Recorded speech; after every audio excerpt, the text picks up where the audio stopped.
Bismillahirrahmanirrahim. Assalamualaikum warahmatullahi wabarakatuh. Apa kabar anak-anak? Semoga kalian dalam keadaan sehat ya. Ketemu lagi dengan saya, Miss Wanti, dalam mata pelajaran Produk Kreatif dan Kewirausahaan. Pada pertemuan kali ini, kita akan membahas bab baru, yaitu tentang peluang usaha. Sebelum masuk materi, akan saya sajikan kompetensi dasar dan tujuan dari pembelajaran materi peluang usaha ini, supaya kalian mempunyai bayangan belajar apa sih dalam materi ini. Untuk kompetensi dasar, pengetahuannya yaitu menganalisis peluang produk barang atau jasa. Sedangkan kompetensi dasar keterampilannya adalah merencanakan peluang usaha produk berupa barang atau jasa. Untuk indikator pencapaian kompetensinya, yang pertama menyimpulkan pengertian peluang usaha produk barang atau jasa. Yang kedua, menguraikan bentuk-bentuk peluang usaha. 3. Menganalisis kemungkinan kegagalan dan keberhasilan usaha. Yang terakhir, merencanakan peluang usaha produk barang atau jasa. Sedangkan untuk tujuan pembelajaran, nanti kalian setelah belajar bab kedua ini diharapkan mampu 1. Menyimpulkan pengertian peluang usaha, baik itu berupa barang atau jasa dengan tepat. Yang kedua, menguraikan bentuk-bentuk peluang usaha dengan tepat. 3. Menganalisis kemungkinan keberhasilan dan kegagalan usaha dengan tepat. Yang keempat, merencanakan peluang usaha yang sesuai dengan kondisi lingkungan masing-masing.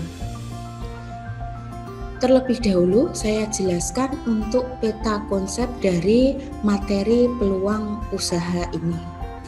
Yang pertama, peluang usaha itu bisa muncul dari inspirasi. Inspirasi itu bisa muncul dari sumber internal maupun sumber eksternal. Sumber internal ini adalah sumber yang berasal dari dalam diri kita. Sedangkan sumber eksternal adalah sumber yang berasal dari luar kita. Lah, keduanya ini bisa menyumbangkan inspirasi. Kemudian inspirasi itu kita gunakan untuk mencetuskan sebuah peluang usaha. Peluang usaha itulah yang akan kita manfaatkan untuk menjadi sebuah usaha. Lah, dalam usaha itu kita akan mengalami keberhasilan, berarti usaha kita itu akan berhasil, kita mendapatkan keuntungan. Ada juga kita menghadapi risiko atau mengalami kerugian atau kegagalan usaha. Begitu anak-anak peta konsep dari materi ini. Jadi kita harus bisa nanti mendapatkan inspirasi yang akan kita jadikan sebagai peluang usaha untuk kita manfaatkan menjadi sebuah usaha. Yang pertama, kita simak terlebih dahulu pengertian peluang usaha. Dilihat dari kata, terdiri dari dua kata, yaitu peluang usaha. Peluang itu berarti kesempatan, sedangkan usaha berarti upaya untuk mencapai tujuan. Bisa disimpulkan bahwa pengertian peluang usaha adalah suatu kesempatan yang dimiliki oleh seseorang untuk mencapai tujuan yang hendak dicapai dengan menggunakan sumber daya yang dimiliki.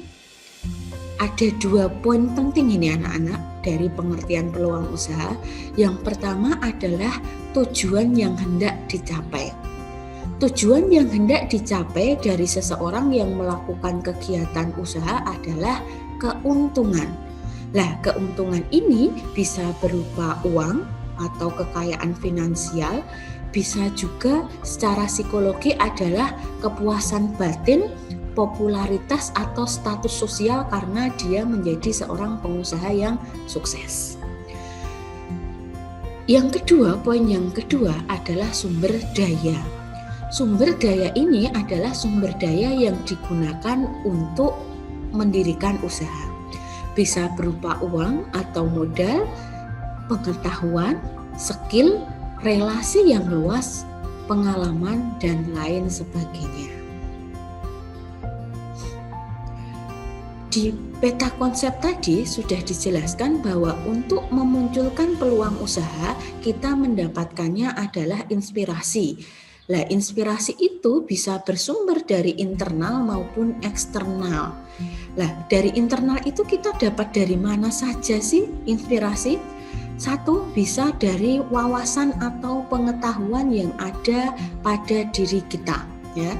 Misalkan saja pengetahuan tentang IT, ya, kita akan memunculkan inspirasi di bidang IT, ya. Kemudian pengalaman pada dunia usaha. Misalkan saja kalian pernah berdagang secara online, pengalaman berdagang secara online, itu bisa memunculkan sebuah inspirasi juga. Yang ketiga, pengalaman atau pengetahuan ketika menyelesaikan suatu masalah. Jadi ketika misalkan kalian menyelesaikan sebuah masalah, itu mendapatkan sesuatu langkah, itu bisa dipakai untuk menjadi inspirasi usaha. Keempat, kemampuan atau pemahaman terhadap sesuatu atau situasi tertentu, ya. Jadi kemampuan kita untuk memahami situasi yang tertentu itu juga bisa kita manfaatkan menjadi sebuah inspirasi peluang usaha. Yang kedua, sumber eksternal. Sumber eksternal itu kita bisa dari mana saja. Yang pertama bisa dari masalah yang dihadapi dan belum terpecahkan. Misalkan saja di sekitar kita ada masalah sampah. Ya, itu bisa dijadikan inspirasi anak-anak. Contohnya saja kalian mengolah limbah sampah plastik, misalkan plastik mie instan bisa dibuat menjadi tas misalkan. Nah, itu bisa. Yang kedua, kesulitan yang dihadapi sehari-hari. Misalkan saja kesulitan di lingkunganmu itu mendapatkan air bersih, maka inspirasi yang muncul adalah kalian menjual air bersih, itu bisa. Yang ketiga, kebutuhan yang belum terpenuhi. Jadi kebutuhan apa yang belum terpenuhi, kamu menjadi terinspirasi untuk bisa memenuhi kebutuhan tadi yang belum terpenuhi. Atau pemikiran yang besar untuk menciptakan sesuatu yang baru. Di poin terakhir ini memang butuh kerja keras karena butuh pemikiran baru. Contohnya saja produk yang butuh pemikiran yang besar itu dulu handphone itu belum ada, adanya telepon rumah. Lah, orang hanya bisa berkomunikasi saat di rumah, saat di luar rumah tidak bisa dihubungi. Nah, butuh pemikiran besar ini untuk bagaimana menciptakan alat komunikasi yang bisa dipakai juga tidak hanya di rumah tetapi bisa dipakai di luar rumah. Contohnya seperti itu. Ketika kalian sudah mendapatkan inspirasi, baik itu sumber internal maupun eksternal, coba kalian amati, kalian analisis apakah peluang usahamu itu sudah masuk ke ciri peluang usaha yang baik. Nah, ciri peluang usaha yang baik itu harus memenuhi 7 kriteria.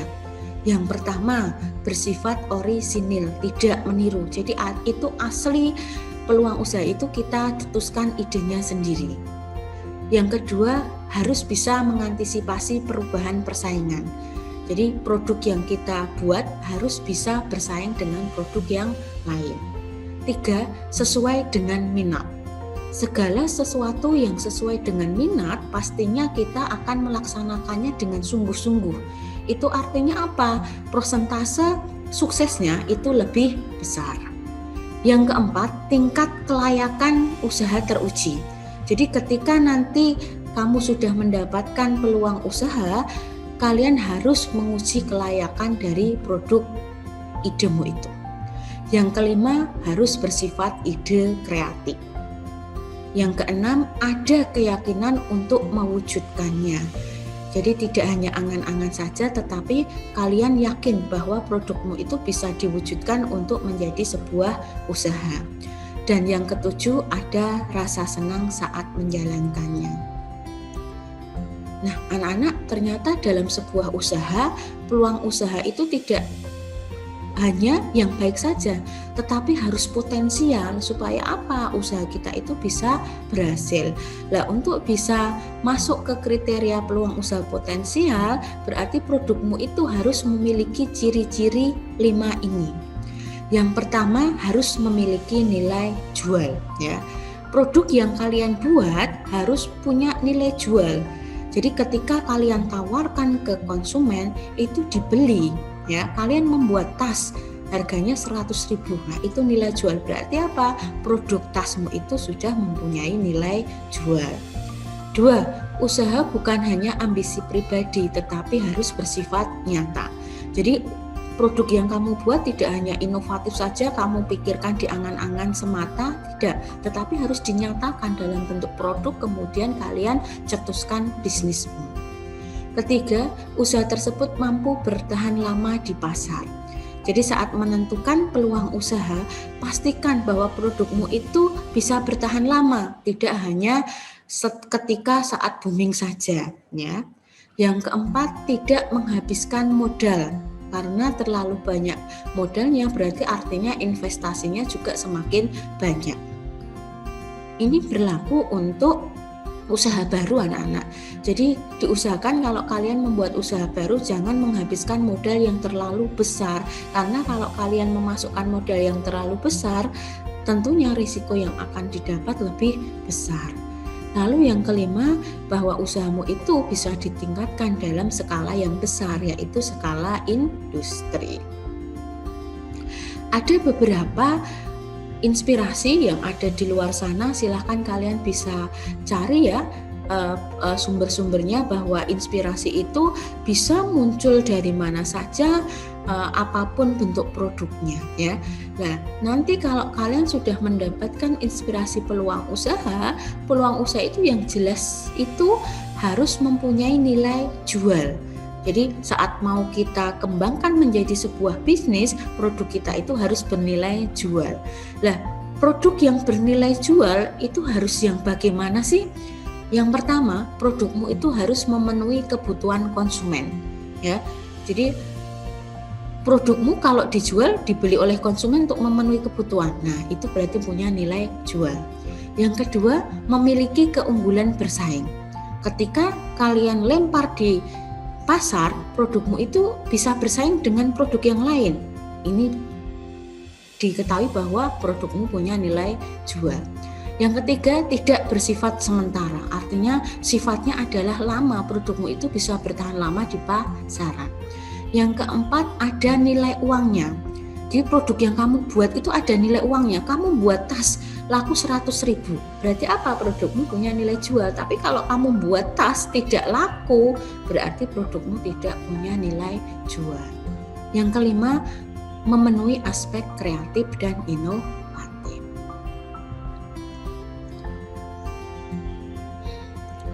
Seperti di awal yang saya sampaikan, bahwa sebuah usaha itu akan bisa mengalami keberhasilan ataupun kegagalan. Nah, faktor yang mempengaruhi sebuah usaha itu bisa berhasil itu yang pertama, faktor utamanya adalah atau manusia, berarti diri kita sendiri, diri wirausahanya. Dilihat dari apa? Kepribadian, ya. Kepribadian yang baik akan menunjang keberhasilan wirausaha. Kemudian pengalamannya di bidang usaha itu juga akan mempengaruhi keberhasilan wirausaha. Yang terakhir, pengetahuan. Jadi pengetahuan, ilmu dari seorang wirausaha itu akan mempengaruhi bahwa usahanya akan berhasil atau tidak. Lalu faktor yang kedua adalah faktor keuangan. Keuangan ini adalah cara pengelolaan keuangan, bagaimana modal itu digunakan untuk membiayai seluruh kegiatan usaha, membeli sumber daya usaha, kemudian dimanfaatkan untuk memproduksi, kemudian dijual, itu akan mendapatkan keuntungan. Jadi faktor keuangan itu harus ditata dengan baik. Yang keempat, faktor perencanaan. Faktor perencanaan ini adalah kalian membuat perencanaan atau proposal di awal yang nantinya akan dijadikan pedoman untuk kalian menjalankan usaha. Jadi perencanaan ini dituangkan dalam bentuk proposal itu sebagai pedoman untuk kalian menjalankan usaha. Yang terakhir tidak kalah pentingnya adalah kegiatan pemasaran. Jadi kamu sudah memproduksi produk dengan baik ya, produkmu sudah jadi dengan kualitas baik, tetapi kalau kegiatan pemasaran tidak dilakukan dengan baik, maka produkmu tidak akan tersampaikan kepada konsumen. Ini percuma. Berarti apa? Pemasaran merupakan faktor keberhasilan dari sebuah usaha. Sedangkan kegagalan sebuah usaha itu bisa disebabkan oleh yang pertama karena seorang wirausaha itu tidak kompeten dalam manajerial, dalam mengatur usaha ya. Yang kedua karena kurang berpengalaman. Yang ketiga tidak bisa mengelola keuangan dengan baik. Yang keempat lokasi yang kurang mendukung. Lokasi ini harus dipilih lokasi yang baik yang sesuai dengan usaha kita. Misalkan kita mau mendirikan toko pupuk, kita dirikan di mana? Kalau di kota tentunya tidak laku, harus didirikan di daerah pedesaan karena jumlah penduduk yang mata pencariannya lebih besar kepada petani. Jadi mereka mau lebih membutuhkan pupuk ketimbang di lokasi perkotaan. Yang kelima, gagal dalam perencanaan. Jadi perencanaannya kurang bagus, ini juga akan mengakibatkan kegagalan. Yang keenam, sikap yang kurang bersungguh-sungguh. Jadi ini walaupun sepele, tetapi ini akan berakibat fatal bila kalian tidak bersungguh-sungguh dalam melaksanakan usahamu. Yang ketujuh, ketidakmampuan dalam melakukan peralihan atau transisi kewirausahaan. Itu anak-anak, dari materi hari ini kita tadi belajar pengertian peluang usaha, kemudian bagaimana cara memperoleh peluang usaha, yaitu dengan cara mencari inspirasi baik dari sumber internal maupun eksternal, yang kemudian peluang usaha itu kita analisis untuk bisa kita laksanakan menjadi sebuah bisnis ya. Untuk tugas kalian bisa membuat perencanaan tentang peluang usaha ya. Pilih inspirasi bisa dari sumber internal atau eksternal supaya kalian mendapatkan ide untuk sebuah produk ya. Pastikan produkmu ini tidak hanya memiliki ciri peluang usaha yang baik, tetapi harus yang potensial, yang mempunyai nilai jual. Untuk materi peluang usaha ini saya cukupkan sekian ya. Kita bisa bertemu lagi di pertemuan berikutnya. Sampai jumpa. Kurang lebihnya mohon maaf. Wabillahi taufiq wal hidayah. Wassalamualaikum warahmatullahi wabarakatuh.